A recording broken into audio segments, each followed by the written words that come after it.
धर्म के नाम पर भी हमें डरा डरा करके धर्म से जोड़ा जाता है। ऐसा करोगे तो नरक चले जाओगे, पाप करोगे तो ऐसा हो जाएगा, और फिर डर के हम धर्म की शरण में आते। लेकिन शास्त्र कहता है भक्त कौन?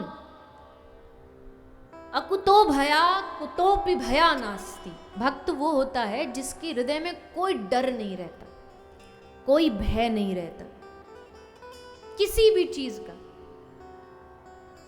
और भय करें भी क्यों, किस लिए करें?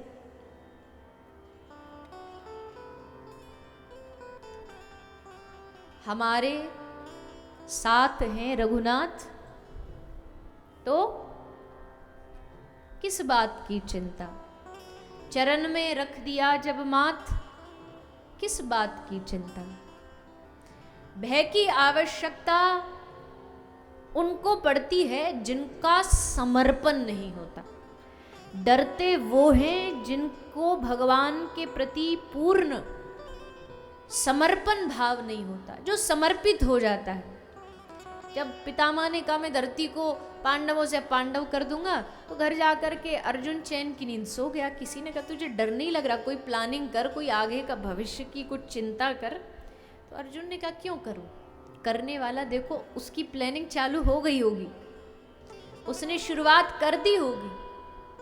और एक बात ध्यान रखिएगा, ये जो भगवान इतनी अर्जुन और इन पांडवों की मदद कर रहे हैं ना, ये भगवान कहते हैं मैंने दुनिया में सबके पास जा जा करके मैं सबकी मदद करूं, ये ठेका मैंने नहीं ले रखा।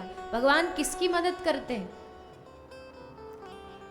एक रात्रि को जब श्री कृष्ण अर्जुन के कक्ष में आते हैं और आकर के अर्जुन सो रहा है और अर्जुन के चरणों की तरफ बैठ के श्री कृष्ण अर्जुन के चरण दबा रहे हैं कि मेरा अर्जुन थक गया होगा, पूरा युद्ध लड़ते लड़ते ये बेचारा थक जाता है, तो चरण दबा रहे हैं श्री कृष्ण। द्रौपदी ने देख लिया, द्रौपदी बोली राम राम प्रभु क्या कर रहे हो आप, अनर्थ।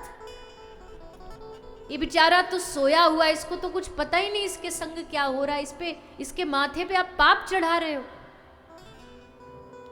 श्री कृष्ण का नहीं, मैं पाप नहीं चढ़ा रहा। देख, द्रौपदी का हाथ पकड़ा और श्री कृष्ण अर्जुन के कान मुख के पास ले गए और जाके द्रौपदी को कहा अपना कान लगा। द्रौपदी ने अर्जुन के मुख से अपना कान लगाया तो क्या सुना कि सोता सोता अर्जुन भी बोल रहा था कृष्ण कृष्ण श्री कृष्ण कृष्ण। भगवान ने कहा कि जो मेरे प्रति इतना समर्पित हो हे द्रौपदी, उसके चरण दबाना मेरे लिए कोई बड़ी बात नहीं है, मैं उसके लिए कुछ भी कर सकता हूं। भगवान श्री कृष्ण भगवत गीता में कहते हैं जो मुझे समर्पित होता है योग क्षेमम वहाम्यहम, मैं उसके सब योग क्षेम का, दुख का, सब विपत्तियों का, सबका वहन कर लेता हूं, अपने ऊपर ले लेता हूं। सबका नहीं, जो समर्पित होता है उसका। और जब हमारे जीवन में कोई एक मालिक होता है ना, एक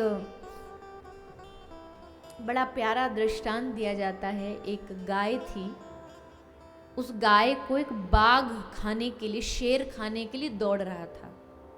तो गाय जान बचाती बचाती बेचारी भाग रही थी, शेर पीछे पीछे भाग रहा था। अब भागते भागते भागते गाय बेचारी कहाँ जाए, कहाँ छुपूं, कहाँ प्राण बचाऊं करते करते तालाब में घुस गई। तालाब कैसा था, उसमें थोड़ा सा पानी था और कीचड़ थी, दलदल था, तो दलदल में घुस गई। शेर भी पीछे पीछे घुस गया, दोनों जाके बीच में तालाब में जाके फंस गए, शेर भी गाय भी। अब गाय फंसी, शेर फंसा, और फंसे भी ऐसे कि निकले नहीं। बड़ी कोशिश, बड़ा प्रयास कर रहा है शेर निकलने की, नहीं निकल पा रहा। सुबह से सांझ हो गई। शेर ने देखा कि वो बड़ा टेंशन में, शेर को चिंता हो रही कि अब तो तू यहीं फंसा फंसा मरेगा, क्योंकि अब इतनी कोशिश करने पे भी जब तू नहीं निकला तो कैसे निकलेगा बाहर, अब तो तेरा अंत निश्चित है, यहीं भूखा प्यासा पड़ा पड़ा तू मर जाएगा। उसके चेहरे पे वो टेंशन दिखाई दे रही है। और गाय एकदम खुश है, प्रसन्न है, हंस रही है, मुस्कुरा रही है। तो मरता क्या नहीं करता। शेर ने सोचा इस गाय से ही दोस्ती कर लेता हूँ। उसने कहा कि बहन एक बात बता, मुझे बड़ा मेरे मन में एक जिज्ञासा हो रही है कि मैं शेर हूँ, शेर, जंगल का राजा शेर, पर मुझे डर लग रहा है कि मैं अब मरूंगा फंसा फंसा, और तू गाय जिसमें इतनी शक्ति भी नहीं, मेरे बराबर ताकत नहीं, और फिर भी तू एकदम टेंशन फ्री होके बढ़िया खड़ी है, तुझे कोई चिंता नहीं है कि हम मर जाएंगे यहाँ खड़े खड़े। तो गाय ने बड़ा सुंदर जवाब दिया। गाय कहती है कि चिंता तू कर। क्यों? क्योंकि तू जंगल का लावारिस पशु है, मैं लावारिस नहीं। मैं एक घर की गाय हूँ, मेरा एक मालिक है, और जब मालिक देखेगा कि शाम को गाय वापस नहीं आई तो वो ढूंढता ढूंढता आएगा और मुझको इस दलदल से निकाल करके लेकर जाएगा। कहानी का मतलब समझे? क्या समझे?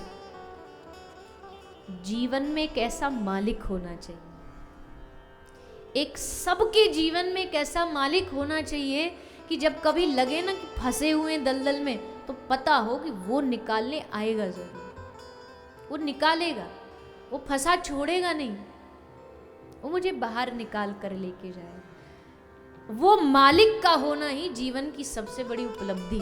और वो मालिक संसार वालों को मत बनाना। हम कई बार कहते हैं वो आदमी हमारे हर सुख दुख में संग खड़ा। अरे भैया, कोई दुनिया में सुख दुख में खड़ा नहीं होता।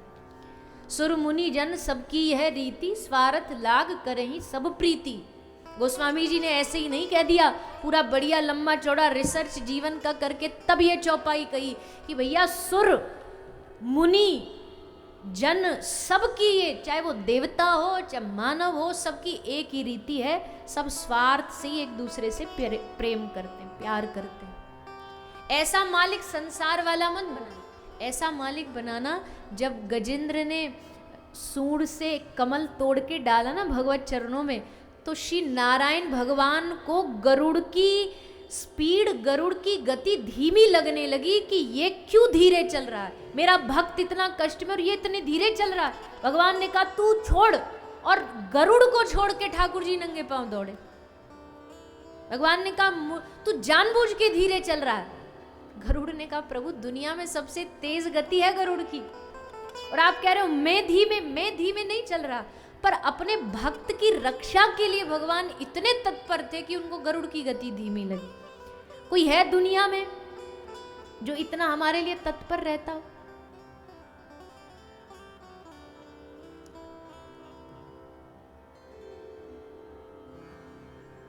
इसलिए मालिक भी चुन के बनाइएगा, अपने जीवन का सेठ भी चुन के बनाइए। संसार वालों को, सेठों को, इनको मालिक, सेठों में सेठ, सवरिया सेठ, बाकी सब डुप्लीकेट।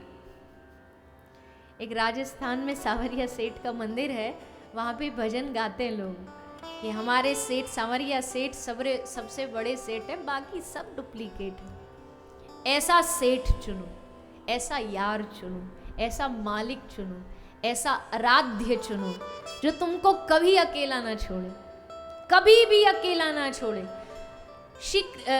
एक भक्त भगवान से शिकायत करता, प्रभु मैं जब भी चला तो जमीन पर, धरती पर हमेशा 4 पांव के निशान दिखाई दिए, तो मैं समझ गया कि इसमें 2 पांव मेरे हैं, 2 मेरे भगवान के। 4 कदम, यानी श्री ठाकुर जी मेरे संग संग चल रहे।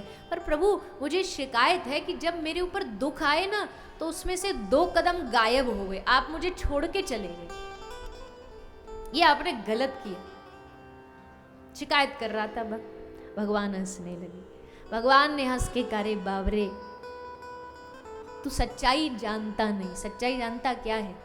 4 कदम थे, 2 तेरे 2 मेरे, लेकिन जब दुख आया तो केवल 2 कदम बचे। जानता, वो 2 कदम तेरे नहीं थे, वो मेरे थे। क्यों? क्योंकि उस दुख की घड़ी में मैंने तुझको अपनी गोदी में उठा रखा था, मैंने तुझे अपने हाथों में उठा रखा था, चल मैं रहा था, कदम मेरे थे। तो तू ये मत सोच कि उस विपत्ति को तूने पार कर लिया। पार कराने वाले भी श्री ठाकुर जी,